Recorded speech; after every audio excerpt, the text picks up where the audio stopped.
Welcome to Backstage with Richard Ridge. This time I'm with Tony Award winner John Gallagher Jr. to talk about his latest film, The Heart Machine, the final season of The Newsroom, and some of his favorite roles in such shows as Spring Awakening, American Idiot, and Jerusalem. I love you too. You ever felt this sort of connection with anyone before? No. I'm in Berlin right now, but I like you. I was wondering what you would think about us being together. Okay, you're weird enough. Let's do it. I think you're really good. I think you're really good. Jesus! Those sirens are loud there. I hope my building's not on fire.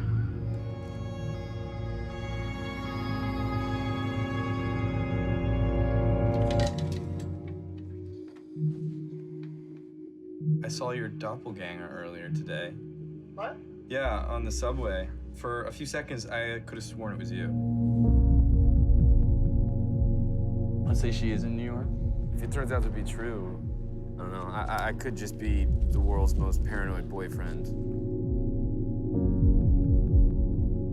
You know a girl named Virginia Walker? Oh, yeah. I recognize her. But I don't know her or anything, you know what I'm saying? Virginia Walker, don't pretend that you don't know her. I saw you in a photo with her. I don't know this girl. All these questions, just a little weird, man. It has been really getting to me lately, how hard it is to have so many feelings tied up in something that's so far away from you and so completely out of your control. Get out. You okay, man?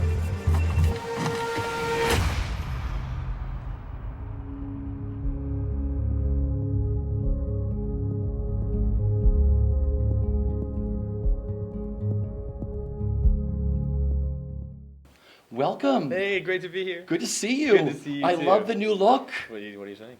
I love it. What do you think? It's called Unemployed and Unhinged. I love it. Unemployed and Unhinged. Your new album. Yeah, exactly.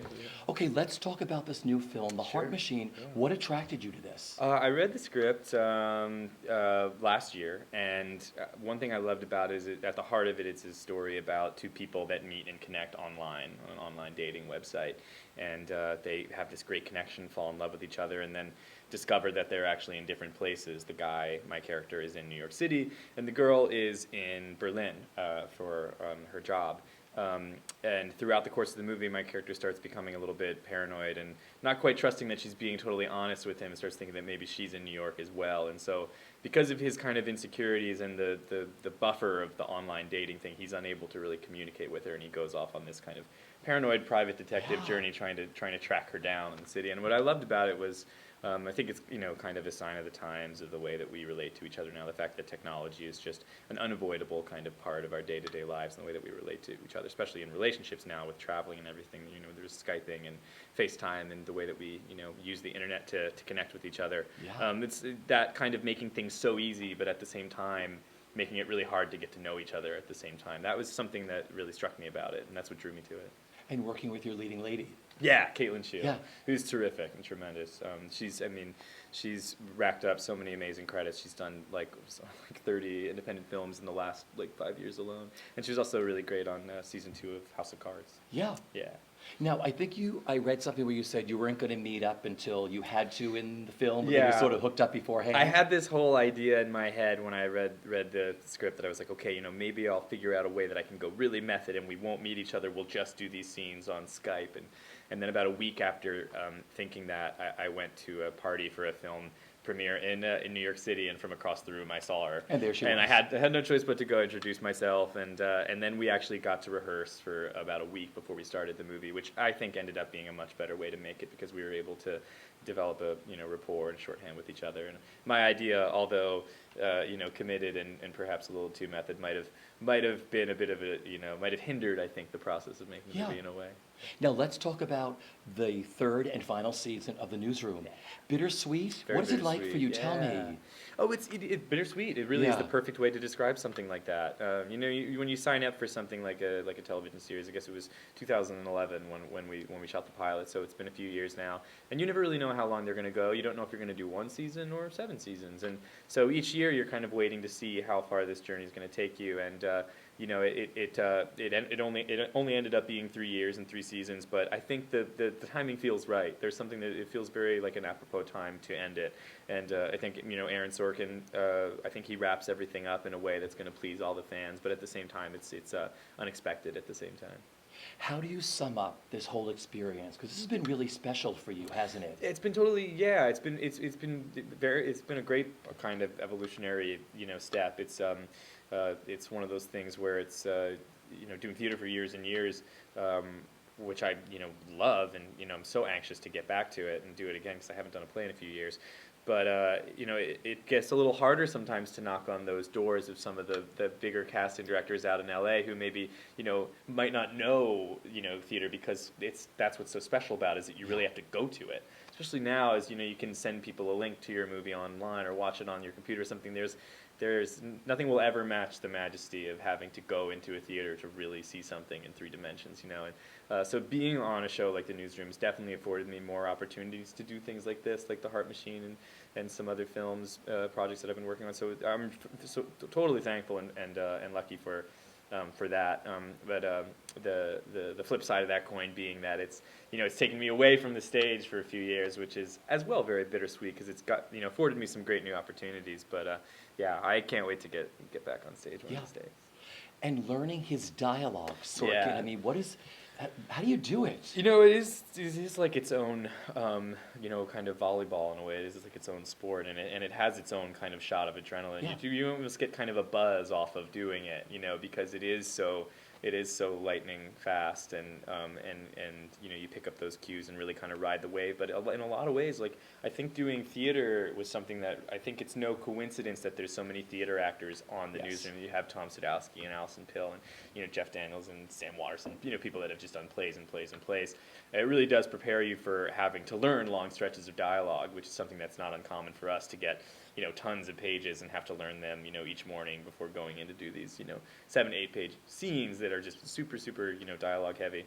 But it's so exciting. You know, you have to kind of pinch yourself every now and then. You're kind of in the middle of one of those scenes and your brain starts going, oh my God, I'm doing an Aaron Sorkin scene. You have to kind of turn that side of it off and make sure that you stay, you know, ingrained in and focused. But it's been a joy. It's been such a thrill, and I've learned so much doing it. It's been really a great experience. He told you something like the first day of season 1, like, if you really come in prepared and rehearsed. Yeah, what did he say to you? Yeah, we had our first table read when we all got to LA, you know, and he was like, you know, very plain and simple, pretty cut and dry, because he's obviously been doing this for a while. You know, he said, if you come in the morning ready, if you come in with your lines learned and you pick up your cues, you're going to feel a lot better about your performance, I promise you. Yeah. And he is absolutely right, you know, because, you know, I think sometimes when you're working on a film, the temptation becomes larger and larger to kind of be like, I'll learn it at hair and makeup. I'll learn it in the morning. I'll roll up and I'll have some time to kind of do it. But, you know, it's a moving train, and you really want to show up to a thing like that really, really prepared and make sure that the works are, you know, oiled and everything. So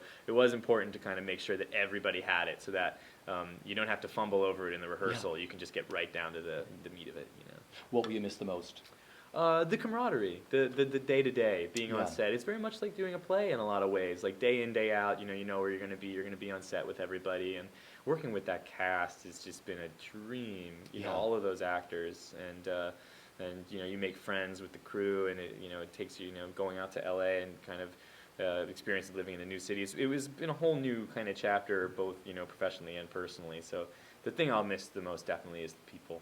Yeah, coming from the theater world, do you enjoy the process of film and television? And was it hard in the beginning? I've always asked all these stars that started in theater and then went to TV and film. They were like, Richie, the first time on the set was like daunting. Yeah. About how the process works, or toning it down, or. Oh, definitely. Yeah, it's a whole other kind of monster, and it does require a little bit of hitting that reset button and saying like, okay, I'm here now. I have to adapt to this. But the thing that I tend to tell people is that I don't know if I've ever done a play where I haven't been asked to be louder. and more expressive. I mean, I think back, especially on Spring Awakening, and working with Michael Mayer, I can remember early days of him pushing me to be louder, to be bigger, to be more expressive. That's what the stage was calling for, and that's what the performance was calling for. I think it's always been a little bit of a impulse of mine to kind of turn inward and get kind of. So, I mean, probably even slouching as we're doing this interview. And it's something that works a little bit better for film and television. So luckily, like, that impulse, I think, already was kind of lying dormant within me. And so if you kind of just tap into that kind of more naturalistic side of it. But at the end of the day, there's really nothing too dissimilar about it. The way that I approach film and the way that I approach television and theater really comes from a very similar place of just trying to connect to the material and find your way in through that, and kind of see that each thing kind of carries a different set of circumstance, a different tone, and a different weight to it, and make sure that you kind of figure out where the collaboration point is for starting off with that, and then kind of jumping in from there. I love it. Yeah. Well, you have this incredible theater career, so let's go through some of your shows and tell me what comes to mind. All right. Yeah. Spring Awakening. Yeah, Spring Awakening. That was just something that I still cannot believe the way that it all went down. It started so simple with when I was 20 years old, getting a call saying they're casting this new musical. They've been trying to make it for like 8 years, and they keep hitting all these speed bumps, but they're going to do this concert now for Lincoln Center. And I remember, going in, and I just went in, and I think I went in and sang some Beatles songs with my guitar. And I told them up front, and I said, like, I really, like, I don't have voice lessons. I'm not, classically trained, and I think they're barking up the wrong tree. And my manager getting back to me and being like, no, they really want to find people that are untouched by that kind of that larger than life kind of showiness that works for so many great pieces of theater, but for this one they wanted something kind of smaller, a little more self-actualized. And so I kind of just went in there and, with my, at the time, totally untrained, scratchy voice, and shrieked my way through some Beatles songs. And for whatever reason, it worked for what Michael was looking for. And Duncan and Steven Sater, Duncan Sheeker with the music, they cast me in what was then just to be 2 weeks of rehearsal and one concert at Lincoln Center. And from there on, I went with the show through the rest of the journey, which turned into another workshop, and then the production off Broadway, and then a production on Broadway. Yeah. Because I remember going to like the Atlantic rehearsal room. You guys were all 20 years old. Oh yeah. Little kids. Yeah. We had no clue what we were doing. In a great way. In a way that I think is what made the show so special, was that there was so much. We were doing so much self-discovery at the same time that the characters were. And so it really had this kind of symbiotic nature to it, where, you could kind of come watch these people, as their characters were growing up. We were also growing up, at the same time. Winning the Tony, what it meant to you. Oh my gosh, it's just insane. And mostly because, like I said, it started in a very modest way, which was, we're just going to go do a concert for Lincoln Center. If you told me then that in 3 years' time that, I'd be winning a Tony Award for that show and for that performance, I would have laughed. I really would have. Even when we were at the Atlantic and before we knew we were going to Broadway, even when we went to Broadway, it was like each step of it was just kind of like, I couldn't believe that we were, escalating in the way that we were. And so that's just something that, there are days where I still can't believe it. I have to pinch myself that I've had the honor of, of being awarded such a thing. A thing that I used to, watch from, in Wilmington, Delaware on my TV with my family, every June watching the Tony Awards. I'm thinking, man, wouldn't that be cool one day? But really never thinking that it would actually fit into, to my life anywhere. So it's something that I've just, it's a joy and such an honor. I don't do sadness, not even a little bit. Just don't need it in my life, don't want any part of it. I don't do sadness, hey, I've done my time looking back on it all, man, it blows my mind. American Idiot. Yeah, I mean, that as well, completely surreal, because, I had been a fan of Green Day for years, and when you're listening to those songs on the radio in 2004, when that record came out, you're certainly not thinking that, well, in 2010 I'll be on Broadway doing a musical that's based on this record that I love so much. So that was totally life-changing, too, in the same way that I just, I've made some of my best friends. I made some of my best friends working on that show, and getting to know the guys in Green Day was amazing, and they were so nurturing and so supportive. And getting to work with Michael again, too, because we had such a great time working on Spring Awakening. And that's how it all happened, was we had such a ball doing that. He wanted his next project to be American Idiot, and then every now and then you get lucky enough to work with someone who wants to work with you again, and so that was one that I still couldn't believe him calling me and just saying like, we're going to do a workshop of this Green Day musical. Do you want to play the lead? And I said, are you sure it's this easy? It certainly can't be this simple that it is just a phone call from my friend Michael Mayer. But it ended up being that, and it was just amazing. It was great, because you do these things, and you're like, well, we're doing a play. But then the next thing you know, you're flying to L.A. to perform on the Grammys, and, and playing at the halftime, show for the Jets game, singing with Green Day on those things. So there were so many kind of moments, just surreal moments where you had to think, wow, I certainly didn't think that embarking on a theater career was going to take you to those detours, but it was amazing. And I read that was the hardest show you'd ever done. Definitely, yeah, absolutely, hands down. Physically? Kind of, yeah, physically, and then like kind of rewrote the show basically as we went along, and you telling the story in that sense, doing it with through all of it, the singing, the dancing, the acting, and kind of finding a way to make it all work at the same time. But definitely physically. I mean, I have a shoulder that still makes some weird noises because of that show. Welcome to a new kind of tension, all across the alien nation, where everything is meant to be okay. Television dreams of tomorrow, we're not the ones that to follow, but messing up to our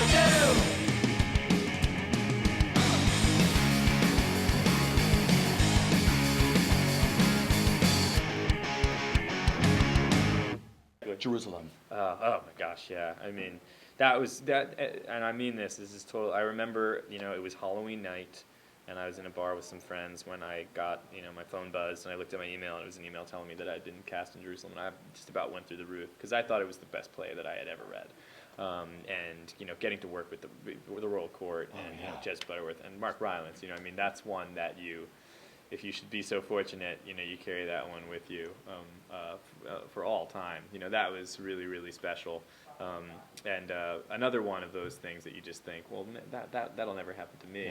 But getting that email it really was. There are a few jobs that where you really go through the roof when you find out that you got it, and that was one of them. Let's get into some of the plays. Yeah. Farragut North. Yeah. And David Lindsay-Abaire. David Lindsay-Abaire. I owe David Lindsay-Abaire everything. I really do in a lot of ways. David Lindsay-Abaire came to see the first play that I ever did. It was a play called Current Events at Manhattan Theater Club, and from that, he offered me the role in a workshop of a play called Kimberly Akimbo, which became my second off-Broadway play. And then he put me in his play Fuddy Mears in London, and then he wrote a part for me in his Broadway debut, which was also my Broadway debut, a play called Rabbit Hole. And he's just the best. I love that man. I think he's an immense talent, an incredible writer, and one of the most generous people you'll ever meet. And really got me started. I was 16 when I met him. And then I was 21 when we did Rabbit Hole. So I worked with him for several years. And Farragut North, that was incredible too. That really was, if I'm being honest, one of the first times that I felt like somebody wanted to cast me as a young man, as opposed to I had been been playing a lot of wayward youths in a way, and Spring Awakening playing kind of a troubled teen and everything, and so the fact that Beau Willimon, who's now a huge star with House of Cards, and The Ides of March, the film that was based on Farragut North. When I went in to audition for Farragut North, it was really one of those, every now and then you go on an audition and you think, well, you know what, this is really just an exercise. I'm never going to get it. So I'll just go in, I'll have fun with the material because it's a great play and I really want to meet this playwright. I'd love to work with Doug Hughes, and then you walk out of the room and somehow you get it. And you really can't believe it when that happens. And so that was the first time that somebody said, like, hey, you know what? We want you to play like a young man. Let's see how you do, we've seen you do the kind of introverted, messed up kid before, but let's see if you can do this. And that meant a lot to me, somebody giving me that opportunity. Brilliant performance, absolutely brilliant. Oh, thank you. Next for you is The Cellar, a new movie, right? Yeah, I'm about to do a film, with John Goodman and Mary Elizabeth Winstead. Do you know who you're playing yet? Yeah, I mean, I have to be kind of tight-lipped about it because it's one of these, the spoilers now, it's a big deal with these movies, so I can't really say too much about it. It just stays here at It Broadway stays right here at Broadway Broadway World. But I can tell you it's really cool. Yeah. My final question is, what's the best bit of advice that you've been given that you still live by? I think a really good one to remember is just to have some patience and to remember that everybody's got a different path. It's really good to just kind of look around every once in a while and think, wow, I'm here. I get to do this, and I still do that every job I get. You have to take a minute to look around and think, I'm very, very lucky to be working. This has been the best. Yeah. Go back to when you were 20 years old. Yeah, 10 years ago. Young whippersnapper. That's it. The best. Thank you.